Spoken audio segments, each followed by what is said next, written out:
South Africa commemorated the 2025 World AIDS Day under the theme, Renewed Efforts and Sustainable Commitments to End AIDS. Deputy President Paul Mashatile highlighted the country's progress in fighting HIV and TB. The current statistics show that 96% of people living with HIV in the country know their status, 80% are on treatment, and 97% of those on treatment have achieved viral suppression. Mashatile says, despite this progress, challenges persist in initiating and retaining those diagnosed on treatment, with 1.1 million people still not on treatment.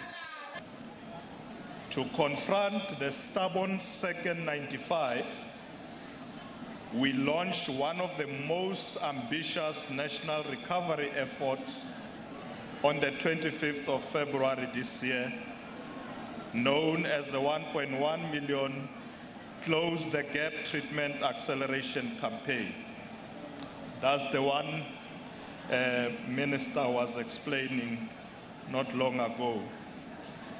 This campaign is not merely about reaching numbers.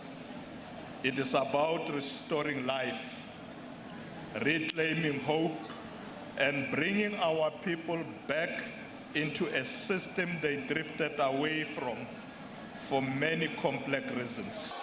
Mashatile says South Africa will not delay in rolling out the soon-to-be launched lenacapavir vaccine to protect the most vulnerable people from contracting HIV. Lenacapavir is a groundbreaking long-acting prevention technology that provides 100% protection for up to 6 months with just one injection and requires only 2 injections per year. Let me be clear. We cannot repeat the mistakes of the early ARV era, where life-saving tools reached our shores too slowly. This time, we move with agency, with foresight, and with unity.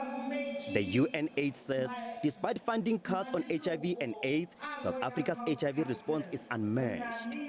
Despite the funding cuts, PLHIV sector, through the Treatment Action Campaign, continued to collect data from more than 33,000 people in 19 districts.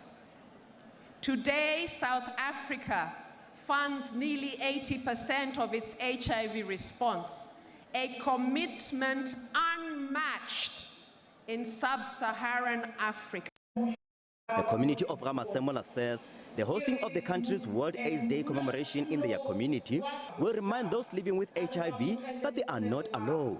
HIV prevalence here in Ga-Masemola, I could say it's very good. We have people that are on treatment and adhering to their treatment. In our healthcare facility, we have about 610 people who are on treatment, 13 being the children and the 600 being the adults. All of our children, they are suppressed and on treatment. We just have 50 to 70 that are not suppressing, which are adults. People do come to the clinic for HIV testing and counseling. HIV contributed to the loss of many loved ones. However, the government has made efforts to combat the virus by introducing and supplying medications.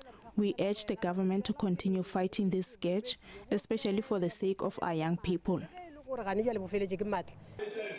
Mashatile says South Africa faces a dual epidemic of HIV and TB. The Global Tuberculosis Report of the World Health Organization of 2025 that was released last month shows that 1.23 million people worldwide died from TB in 2025. That figure includes approximately 150,000 deaths among people living with HIV. 54,000 of those TB-related fatalities were recorded in South Africa. SABC News, Ga-Masemola.